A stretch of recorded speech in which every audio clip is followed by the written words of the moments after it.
Olá, pessoal! A nossa aula de hoje é sobre a segunda lei de Mendel, também conhecida como de hibridismo, ou ainda a lei da segregação independente. Então, a aula anterior de biologia foi sobre alelos múltiplos,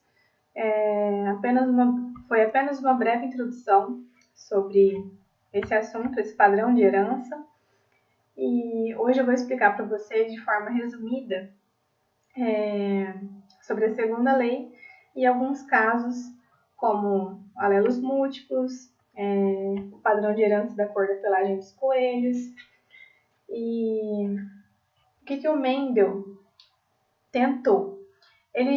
Com a segunda lei de Mendel, ele estava tentando entender se a herança de uma característica depende da herança de outra característica ou não. Por exemplo, se uma pessoa tem um olho azul, necessariamente ela também tem que ter o cabelo loiro? Ou será que ela pode ter cabelos castanhos? Ele queria saber se tinha uma lei para isso, se as heranças são independentes dentro de cada indivíduo. Então, na primeira lei, nós vimos que ele estudou um par de alelos de caracteres de cada vez. E aqui na segunda, ele estuda 2 pares. Esse é o enunciado da segunda lei de Mendel. Vocês vão entender no finalzinho por quê. Então ele concluiu, que o par de fatores, ou seja, de genes, responsável por uma característica, seja ela qual for, segrega-se, ou seja, separa-se, independentemente do par de genes, de fatores, responsável por outra característica. O que ele analisou? As variedades puras que ele tinha, como eu falei para vocês.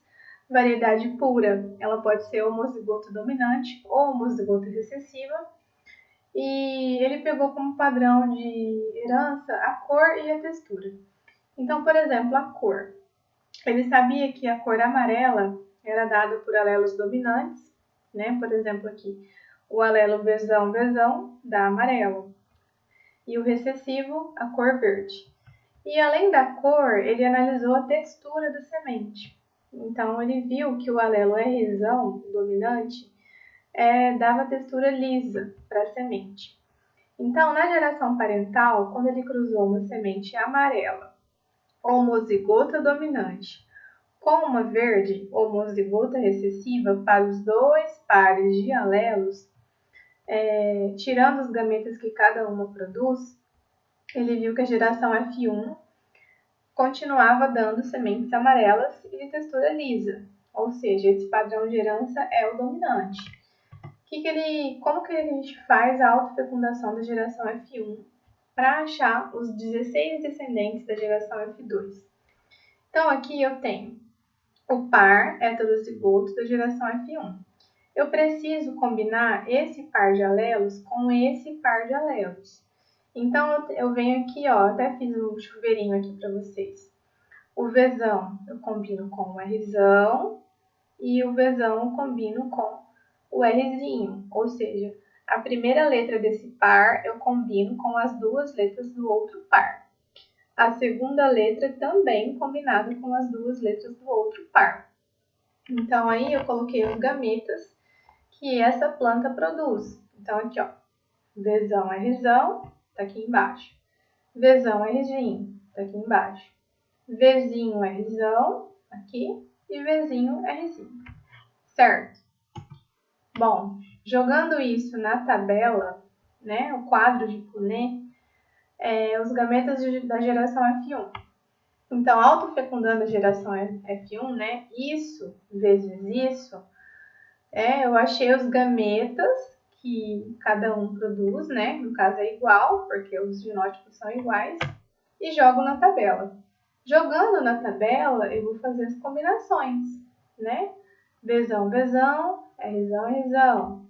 Vzão, Vzão, Rzão, Rzinho. E assim vai, um por um, tá? Não vou ficar lendo aqui, senão fica muito extenso. O que a gente vê como resultado no final? A proporção fenotípica da F2 eu vou ter.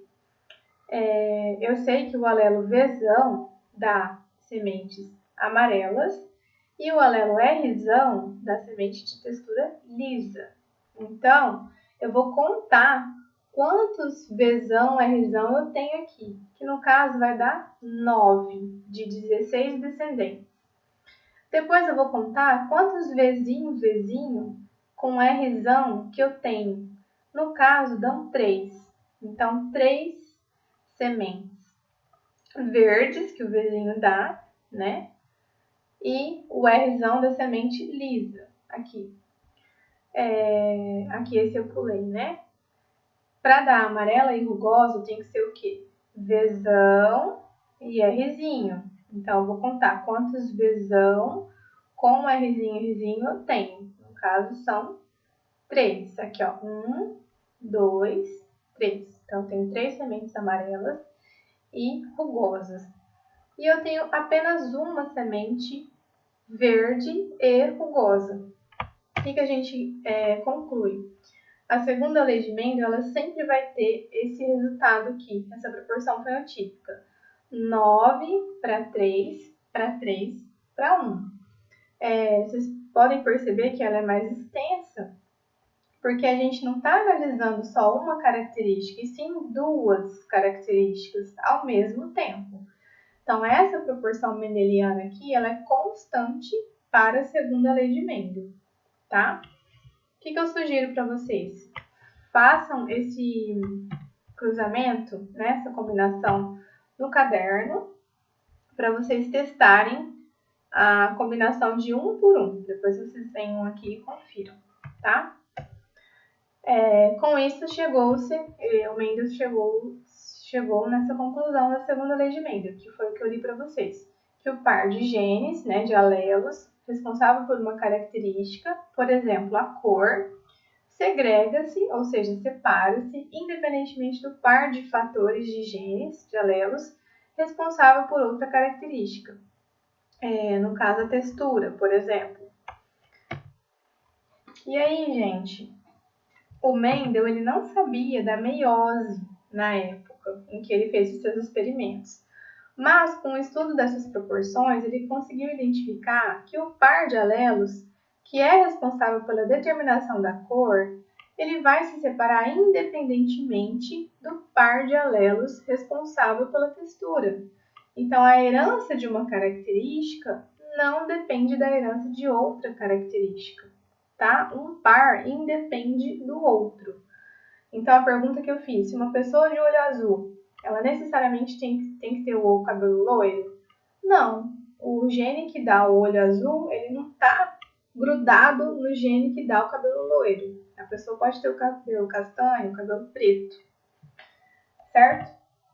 Com isso, nós vamos para a parte dos alelos múltiplos ou polialelia. Onde vocês viram uma breve introdução na aula anterior, como eu já mencionei. Então, a polialelia, poli significa vários. Então, é quando há mais de 2 alelos para cada locus, cada lugar. A gente fala em alelos múltiplos, ou polialelia. É um assunto super tranquilo, mas é preciso ter uma base de genética, tá? Por exemplo, aqui, como que surgem esses alelos múltiplos? Eu coloquei aqui, em linha, vários azão. Ao longo do tempo, as espécies elas podem sofrer mutações. Esse azão ele pode vir a ser azinho, tá? Esse azinho ele pode vir a ser azinho alguma coisa, azinho linha, com o tempo. Isso é o que a gente chama de alteração de alguma base nitrogenada, né? Adenina, guanina, citosina, timina, que é a mutação. Então, a polialelia ela surge devido a esse acúmulo de mutações ao longo do tempo. O que é mais característico de cair em Enem, vestibular, é a herança da cor dos pelos em coelhos. Então, de todas as aulas que a gente teve, a gente sempre trabalhou com características que eram manifestadas a partir da combinação de 2 alelos diferentes. Em ervilhas, por exemplo, podia ter um alelo azão e um azinho, e que podiam se combinar de maneiras diferentes, né? Podendo formar azão-azão, azão-azinho ou azinho-azinho.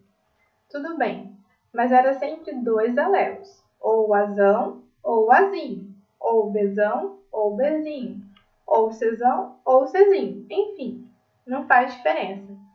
A partir de agora, nós vamos trabalhar com características que se manifestam a partir da combinação de 2 alelos ou mais, tá? Que são os alelos múltiplos.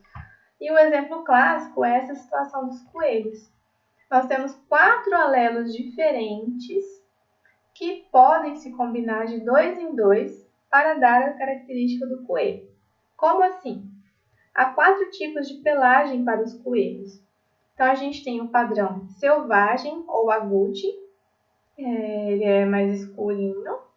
A gente tem o chinchila, que é cinzento. O himalaio, que é todo branco e tem as extremidades, orelha, patas e focinho mais escura. E o albino, que é totalmente branco. Cada uma dessas características provém de um alelo diferente. Nós temos esses 4 alelos aqui, coloquei em ordem de dominância para vocês. O Czão domina sobre o CH, que domina sobre o H, que domina sobre o Czinho. Isso é um exemplo que a gente tem dos alelos múltiplos. O Czão, que é o padrão selvagem, ele é dominante perante todos os outros alelos. O CH, ele é recessivo perante o Czão, mas ele é dominante perante o H e o Czinho. O padrão himalaio, que é o H, ele é recessivo perante o Czão e o CH e é dominante perante o albino. O albino, por sua vez, ele não é dominante perante ninguém. Ele é recessivo perante todos esses outros aqui. Então, essa é a ordem de dominância. Normalmente, um exercício de vestibular que quer saber alguma coisa sobre isso, ele te dá essa informação. Ele não vai obrigar que você decore isso aqui, mas é legal você saber. O que é importante você saber? Quais são os genótipos para os indivíduos, no caso dos coelhos, de diferentes pelagens. Então, um exemplo de polialelia aqui. Aqui está os alelos na ordem de dominância e os genótipos, O caso do coelho selvagem ou agouti, ele pode ser homozigoto, Czão, ou Czão com qualquer outra coisa. Então, ele pode ser Czão, CCH, ou Czão, CH, ou Czão, Czinho. Basta que tenha o Czão para ele ser selvagem. Mas, professora, se na hora de uma questão eles falarem assim, um coelho de padrão selvagem heterozigoto cruzou com uma coelha albina, como que eu vou saber qual heterozigoto que ele é? O exercício ele tem que trazer essa informação ou te dar uma dica a respeito disso. Por exemplo, ele vai dizer que o coelho é heterozigoto selvagem para himalaio. Por exemplo, seria isso aqui, tá? Então, o exercício tem que te trazer essa informação. Agora, o chinchila, pessoal, ele pode ser CH, homozigoto, CH, heterozigoto para himalaio, ou CH, Czinho, heterozigoto para albino. O himalaio, ele pode ser homozigoto, HH, ou heterozigoto para albino, HCzinho. E o albino, ele só pode ser recessivo. Então, na hora de fazer os exercícios, é só cruzar esses genótipos. Agora, polialelia os grupos sanguíneos, como vocês também já tiveram uma breve introdução na aula anterior. Nossa tipagem sanguínea, ela é determinada por uma situação de alelos múltiplos. Uma aula que geralmente é muito interessante e muito importante para o vestibular, para o Enem, e que desperta muita curiosidade nos alunos. Dentro do sistema ABO, a pessoa ela pode ser sangue O, A B ou AB. Então, para essa aula ser bem compreendida, é legal que você tenha uma compreensão básica de genética, como eu já comentei. Então, o nosso sangue ele tem várias maneiras de ser classificado. Existem vários marcadores biológicos nas nossas hemácias, que permite a gente agrupar as nossas tipagens sanguíneas. E o sistema ABO, ele é o mais importante. Então, nós vamos tratar também de sistema RH, se o fator é positivo ou negativo, depois, tá? Que faz parte dessa matéria também. Então, vamos compreender como funciona o sistema de doação de sangue por esse esquema aqui do diagrama de transfusões. Antes de entrar no porquê que uma pessoa pode receber sangue tal e não pode receber outro, vamos entender quem doa para quem, para depois compreender isso biologicamente.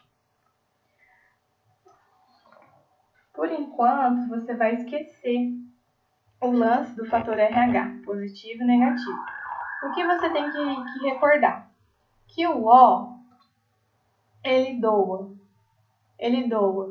para o A, para o AB e para o sangue tipo B, né? E para ele mesmo, aqui, essa setinha aqui.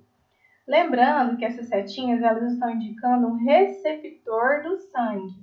Então, o O doa para o A torna-se um receptor. A seta está indicando quem recebe. O O doa para todo mundo, né? Observando esse diagrama de transfusão aqui. E para ele mesmo. Costumeiramente, então, disse que o O ele é o doador universal. E isso descontando o fator RH, que nós vamos ver mais para frente.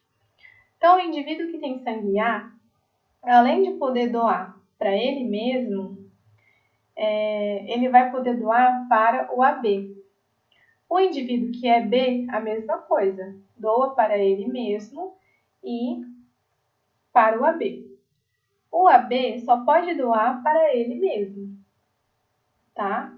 Ninguém mais pode receber sangue das pessoas AB.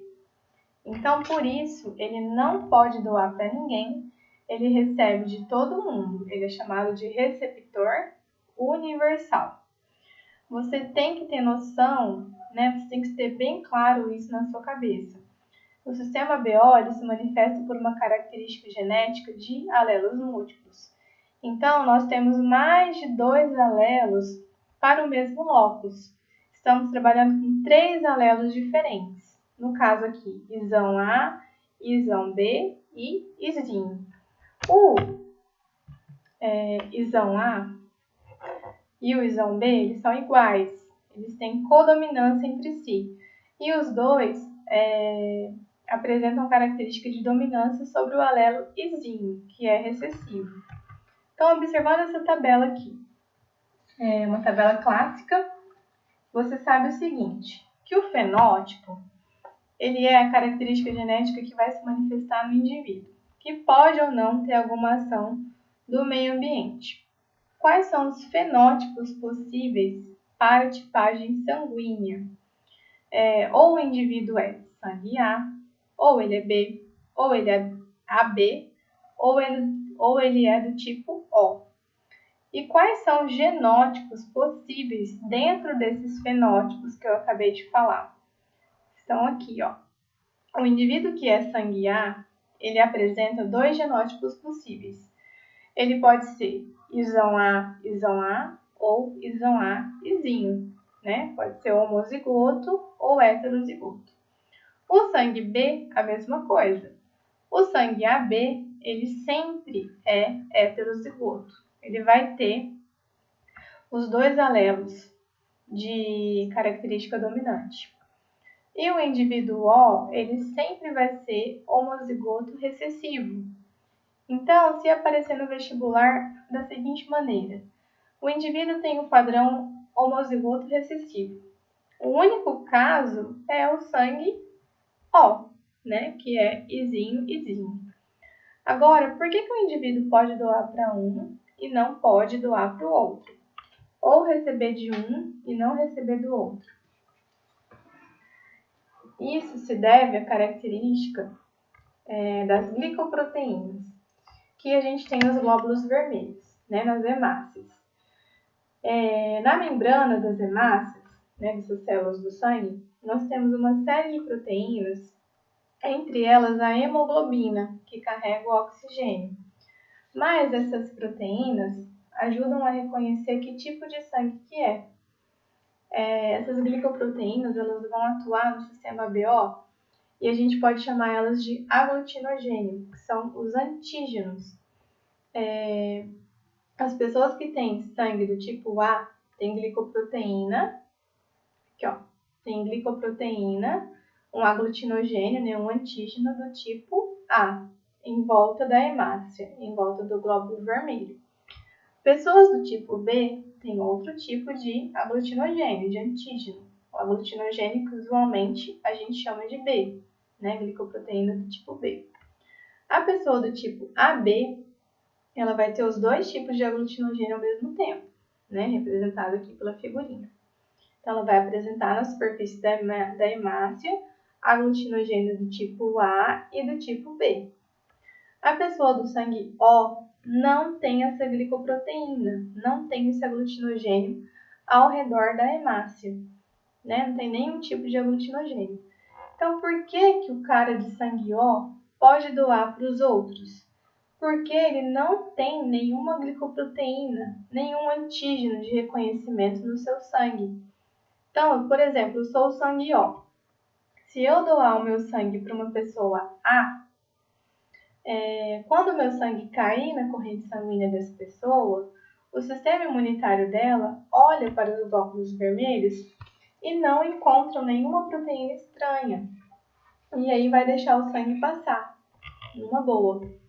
Quando uma pessoa A doa para a B, quando cai esse sangue lá na corrente sanguínea do indivíduo AB, ele já está acostumado com aquela proteína A, glicoproteína do tipo A. Ele não vai estranhar, porque ele também tem no corpo dele e é por isso que ocorre o processo de transfusão sem problema algum. Então, a transfusão ela ocorre por padrão de reconhecimento. Agora, vamos pensar o seguinte. Uma pessoa B doa para o tipo A. A pessoa que tem o sangue A, ela tem o aglutinogênio do tipo A na superfície da hemácia. É isso que ela tem no corpo dela. É com isso que ela está acostumada. Se ela receber um aglutinogênio estranho, né, um antígeno estranho, ela vai desenvolver uma atividade imunológica em cima disso. Porque esse aglutinogênio B não é normal no corpo dela. Ela não reconhece. E aí, vamos para a última parte. Aqui, a aglutinina. Todos os indivíduos eles têm mecanismos de combater o sangue estranho, com exceção do indivíduo AB, que tem ausência de aglutinina. Ele não precisa combater sangue estranho nenhum, porque todos os sangues são possíveis de serem doados para ele. E aí eu quero que vocês reflitam comigo. De quem é que a pessoa de sangue A não pode receber sangue? Ela pode receber do próprio A e do tipo O. De quem que ela não pode? Do B e do AB, certo? Então, qual é o grande problema da pessoa do tipo A? Ela não consegue receber o aglutinogênio B, tá? Então, por isso que ela é anti-B. Anti-B, aqui está a forma do anticorpo, tá? A aglutinina é a mesma coisa que anticorpo, que se encontra no plasma sanguíneo, na parte líquida do sangue, sem os elementos figurados. Então, o aglutinogênio está lá na hemácia, certo? O antígeno. A aglutinina, que vai atacar o sangue estranho, ela vai aglutinar o sangue estranho. Ela está no plasma sanguíneo da pessoa. Então, pessoas de sangue A, elas possuem aglutinina, né, no seu plasma anti-B. Pessoas de sangue B possuem no seu plasma aglutinina anti-A. Pessoas de sangue AB não é anti nada. Então, ela pode receber sangue de A e pode receber sangue de B, porque ela vai reconhecer. E a pessoa do tipo O, ela não pode receber de ninguém. Então, ela é anti-A e anti-B, certo? Lembrando, aqui, aglutinogênio, né? Só uma outra forma de representar. Então, aqui eu tenho a hemácia. A pessoa do tipo A, ela tem o aglutinogênio A. Tipo B, aglutinogênio B. Tipo AB, eu tenho os dois, né? O A e o B na superfície da hemácia. E o sangue O, a hemácia é lisinha, é lisa. Não tem aglutinogênio nenhum, certo? Então, como eu disse, o aglutinogênio é a mesma coisa que antígeno. Antígeno é o quê? Um corpo estranho, né, em certas situações. E aí, ó, a pessoa do tipo A que doar para o B, né, o receptor, ele vai rejeitar esse sangue porque ele não reconhece esse antígeno na superfície da hemácia do doador. A aglutinina são os anticorpos presentes no plasma sanguíneo. E aqui, ó, o anticorpo, como a pessoa B é anti-A, ele vai se grudar nessa glicoproteína da hemácia e vai matar, vai causar a lise celular dessa hemácia, certo?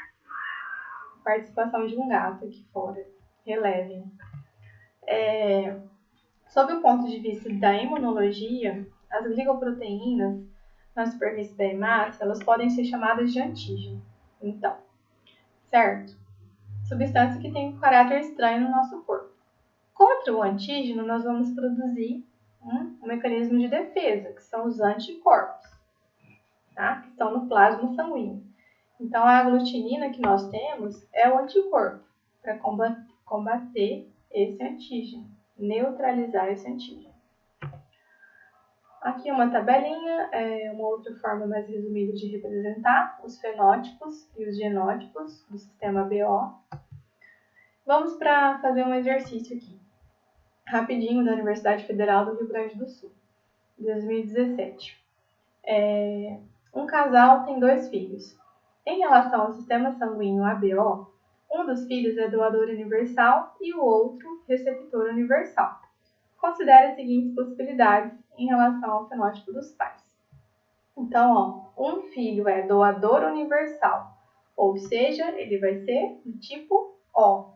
E o outro receptor universal, vai ser do tipo AB. Então, agora teremos que fazer o caminho inverso. Normalmente pergunta como serão os filhos. Aqui nós vamos ter que descobrir como serão os pais. O que a gente tem de informação? Que o filho... Vamos ler aqui a primeira afirmativa. Um deles pode ser do grupo A e o outro do grupo B. Um dos pais pode ser do tipo A e o outro pode ser do tipo B. Como que a gente vai começar a pensar? Será que a mãe A e um pai B pode ter filho O? Ou o contrário? Então, ó, se o filho é O, ele é Izinho, Izinho. E se o filho é AB, ele é Izão A, Izão B. Para eles serem assim, os pais têm que ser o quê, gente? Aqui, ó, P de pai e M de mãe. Então, para nascer um filho Izinho, Izinho, um Izinho vem do pai, daqui. E o outro tem que vir da mãe. Agora, esse outro filho AB, ele é Izão A e Izão B, ele só pode ser esse genótipo aqui. Então, para ele ser Izão A, ele tem que receber ou do pai ou da mãe. E para ele ser Izão B, ele tem que receber também. Então, aqui, ó, descobrimos o genótipo do pai e da mãe. E aqui os outros 2 possíveis filhos de tipo sanguíneo. Então, a afirmativa número 1, ela está correta. Um deles pode ser do grupo AB, o outro do grupo O. Se o pai ou a mãe for do grupo AB e o outro do grupo O, nunca vai nascer filhos do tipo O, né? Do tipo doador universal, como a gente viu aqui. É impossível dar Izinho, Izinho. E a alternativa número 3, os 2 podem ser do grupo AB, os 2 pais. Se os 2 forem do grupo AB, jamais mesmo que vai nascer filho do tipo O, né? Izinho, Izinho. Então, esse cruzamento não vai dar certo também. Certo? Bom, a aula de hoje fica por aqui. Espero que vocês tenham compreendido. Qualquer dúvida, entre em contato e estudem.